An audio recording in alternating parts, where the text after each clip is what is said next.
চারিদিকে ঘরে ফুল সাজানো দেখে স্বস্তিক সাত্বিককে প্রশ্ন করে, দাদা এটা তুই করেছিস? খুব ভালো করেছিস, চারিদিকটা দারুণ লাগছে। আজকে রাতের বেলায় গীতার জন্য আমরা পার্টি রেখেছি, খুব মজা হবে, অবশ্যই থাকবি কিন্তু।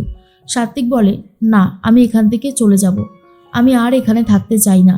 গিনির সাথে কথা বলেছিল সাত্বিক, বুঝতে পেরে গেছিল গিনি যে সাত্বিক শুধুমাত্র গীতাকেই ভালোবাসে। স্বস্তিক সাত্বিকের ব্যাপারে এখনও তেমন কিছু জানতে পারেনি। গীতা গিনিকে ফোনে জানায় সাত্বিককে যত তাড়াতাড়ি সম্ভব মুখার্জি বাড়িতে ফিরিয়ে নিয়ে যায়, কারণ সাত্বিক যদি এই বাড়িতে থাকে তাহলে অবস্থা আরও খারাপ হবে। আগুন আর ঘিকে পাশাপাশি রাখতে নেই। এর মধ্যে গিনিও কান্নাকাটি করতে থাকে।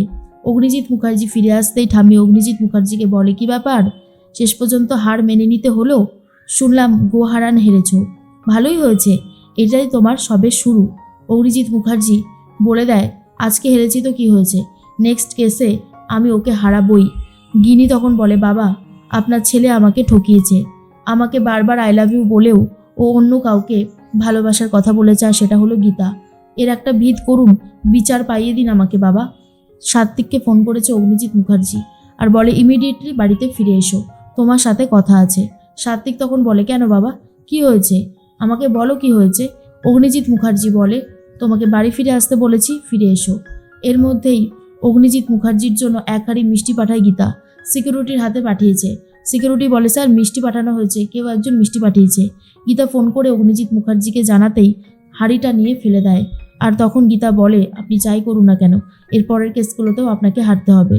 কৃপান কিরণকান্তি ব্যানার্জিকে গীতার সাকসেসের কথা বলতে থাকে আর বলে, আমার উকিল হিসেবে যদি গীতাকে রাখা হতো তাহলে হয়তো আমি বেঁচে যেতাম। অবশ্যই গীতা তো আবার সত্যের পক্ষে লড়ে শুধু। অগ্নিজিৎ মুখার্জি আর কিছু করে উঠতে পারবে না বাবা, দেখে নিও, আমাকে বেকসুর খালাস করতে পারবে না। গীতা বলে, একদম ঠিক বলেছিস বাবু সোনা, আমি তোদের জন্য মিষ্টি নিয়ে এসেছি। আজকে আমার জীবনে এত বড় একটা দিন মিষ্টি না খেলে হয় বল? কৃপান আর কিরণকান্তি তো প্রচণ্ড রেগে যায়। এদিকে দীপু সাপুই তরুণ মিত্রকে নিয়ে কোর্টে যাবে ঠিক করেছে গীতা, আর বড়বাবুকে এই কেস থেকে সরিয়ে দেওয়ার জন্য উপর মহল থেকে ফোন করা হয়। আর গীতা তখন বলে, আমি সবটাই সামলে নিতে পারবো, অগ্নিজিৎ মুখার্জির মুখোশ খুলবো আমি।